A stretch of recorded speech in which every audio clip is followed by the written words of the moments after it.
kita. Sehingga Al-Habib Al-Habsyi pernah ditanya, "Wahai Habib, apa yang harus kami lakukan? Siapa yang akan kami dahulukan ketika kita minta doa kepada Allah Subhanahu wa taala? Apakah aku meminta ampunan untuk diriku sendiri atau untuk guruku?" Maka Al-Habib Al-Habsyi mengatakan,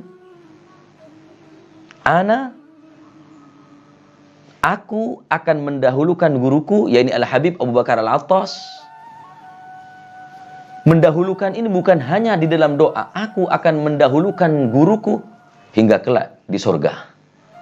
Aku tidak akan memasuki surga kecuali guruku masuk terlebih dahulu. Bukan hanya di dalam doa, ya ikhwani. Kata beliau, saking beliau ada hubungan erat dengan guru beliau, ada hubungan yang istimewa dengan guru beliau, hingga beliau tidak mau meminta kepada Allah kecuali memintakan gurunya terlebih dahulu. Bahkan sampai ke surga pun beliau akan mendahulukan gurunya. Masya Allah, inilah adab seorang murid kepada guru. Tidak ada orang satupun yang hebat di atas bumi ini kecuali pasti akan ada guru. Manakala ada orang yang hebat tanpa seorang guru, dikhawatirkan gurunya adalah syaitan, yang mana syaitan tersebut akan menjauhkan kita kepada Allah Subhanahu wa taala. Na'udzubillah tsumma na'udzubillah. Mudah-mudahan nasihat ini dijadikan oleh Allah Subhanahu wa taala nasihat yang bermanfaat.